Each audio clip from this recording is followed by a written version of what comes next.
Good morning बंधुरा सबाई केमन आछो। आशा करछि सबाई खूब भालो आछो और आमिও खूब भालो आछि।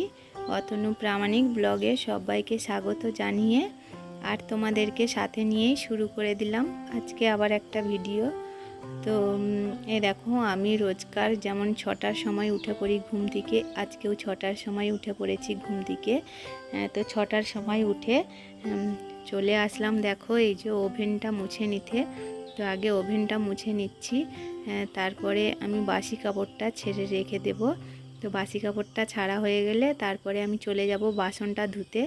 तो बासनटा धुए निये चले आसबो। आसार परे আর আমি চলে যাব সেই জল আনতে, যেহেতু 6টা থেকে 6:30টার মধ্যে জল দেয়। তো জলটা আমাকে আগে ধরে নিতে হবে, আর না হলে জলটা না যদি আমি ধরতে পারি তাহলে হচ্ছে যে আমাকে আবার অনেক দূর থেকে জল আনতে হয়। তারপরে দেখো আমি চলে আসলাম ঘর মুছতে। তো ঘর মোছার আগে আমি ঘর দাবা বাকুল সব ঝাঁটিয়ে নিয়েছি।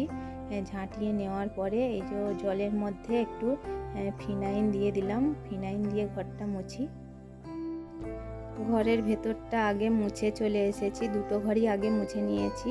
আর আমাদের ঘরের ভিতরে না এখনও মাজা হয়নি। তো 3 দিকের দেওয়াল মাজা হয়েছে আর নিচেটা এখনও মাজা হয়নি। দুটো ঘরেরই ঢালাই করা আছে আর এই দিকের দাওয়াটা এখনও পর্যন্ত ঢালাই দিতে পারিনি, তো ইট পাতাই আছে। তো দেখো দুটো ঘর মুছে নেওয়ার পরে এই যে দাবাটা চলে আসলাম মুছতে। আর দাবাটায় পাথর বসিয়ে নিয়েছি, কারণ হচ্ছে যে আমি যখন প্লাস্টিকের কাজ করতাম তো কাজে যেতাম প্রত্যেক দিন না ইঁদুর খাল করতো আর ইঁদুর মাটি ঠেলতো।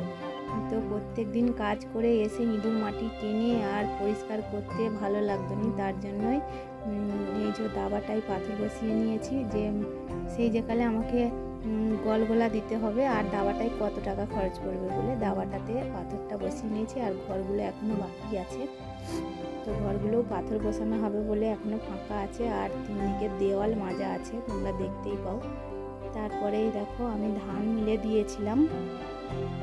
তো মুড়ির ধান আমাদের সিদ্ধ করা ছিল, অনেক দিন হয়ে গেল সিদ্ধ করা ছিল। তো ভাঙাতে যাব বলে আবার রোদরা খাইয়ে নিতে হবে, রোদ না খাওয়ালে মানে চাল ভালো হয়নি, তার জন্য একটু রোদে দিয়ে দিয়েছি। রোদেতে মিলে দিয়ে আর এই যে চান করে আমি চলে এসেছি। চান করে এসে এই যে দেখো আমি এখন সিঁদুরটা পরে নেব। সিঁদুরটা পরা হয়ে গেলে তো আমি আবার ধানেতে পাটা বুলিয়ে দেব, কারণ হচ্ছে যে অল্প রোদ খেলেই হয়ে যাবে। একবার মিলে দিয়েছি আর কিছুক্ষণ পরে আবার হচ্ছে পাটা বুলিয়ে দেবো, দিলেই হচ্ছে ধানটা হয়ে যাবে। তো চলো ভিডিওটা আমার দেখতে থাকো আর স্কিপ না করে পুরো ভিডিওটা দেখো। যদি কোথাও ভালো লেগে থাকে তাহলে লাইক কমেন্ট শেয়ার করে দিও। আর চ্যানেলে যদি নতুন কোনো বন্ধু হয়ে থাকো তাহলে চ্যানেলটি সাবস্ক্রাইব করে আমার পাশে থেকো। আর আগে থেকেই যারা আমার চ্যানেলটি সাবস্ক্রাইব করে আমার পাশে আছো তাদেরকেও অসংখ্য অসংখ্য ধন্যবাদ।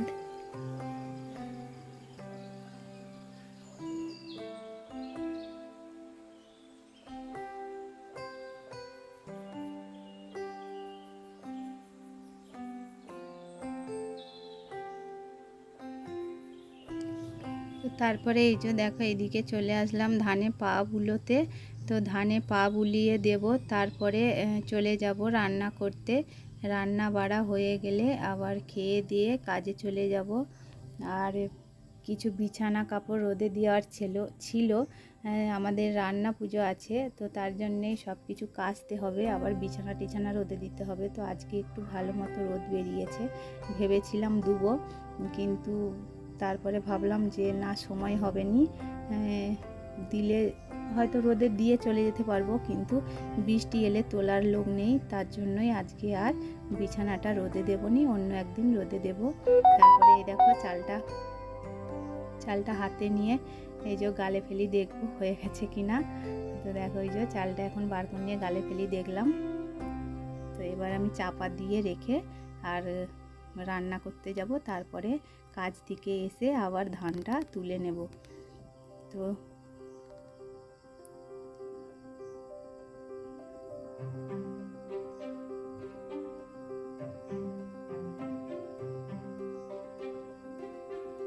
তো বর্ষার মধ্যে ধান সিদ্ধ করে রাখলেও কিন্তু এইভাবে আবার রোদ খাইয়ে তারপরে ভাঙাতে যেতে হয়।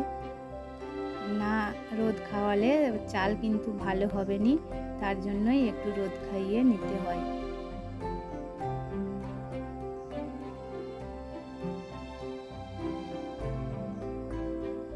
তারপরে এই দেখো আমার রান্নাও হয়ে গেছে, মাছের ঝাল করেছি। তো আগের দিনের পাঙাশ মাছ ছিল ভাজা, তো সেই পাঙাশ মাছের ঝাল করেছি।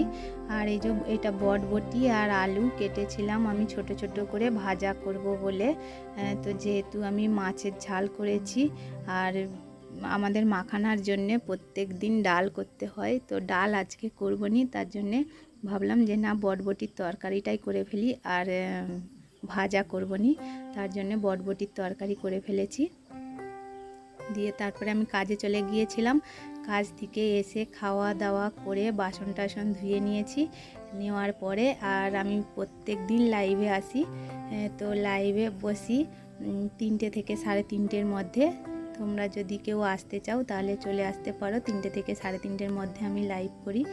আর তারপরে দেখো আমি লাইভে বসি, আমার খুব ভালো লাগে, কারণ কিছু কিছু বন্ধু আসে আর বিশেষ করে একটা নাতি আসে। তো সেই নাতিটা আমাকে এসে গান করতে বলে, তার জন্য আমি লাইভে এই যে গান করতেছি দেখো। আর কিছু কিছু বন্ধু আছে আমার গান শুনতে চাই, তার জন্য ওই যে যা গান লিখে আমি যদি করতে পারি সেই রকমই তাদের মতো গান শোনাই, যেগুলো পারিনি সেগুলো করিনি। তো আমার গান করতে খুব ভালো লাগে, কারণ আমি গান শুনে শুনে যতটুকু পারি তোমাদের দেখে শোনানোর চেষ্টা করি। তো দেখো আমি এখন লাইভে বসেই গান করতেছি আর সবাই দেখছে। তো চলো ভিডিওটা এখানেই শেষ করব।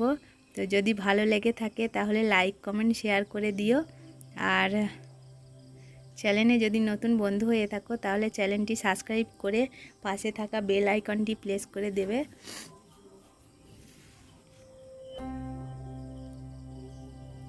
চলো ভিডিওটা আমি এখানেই শেষ করে দেব। সবাই সুস্থ থেকো, ভালো থেকো, টাটা। আবার দেখা হবে আগামীকাল নতুন কোনো ভিডিওতে।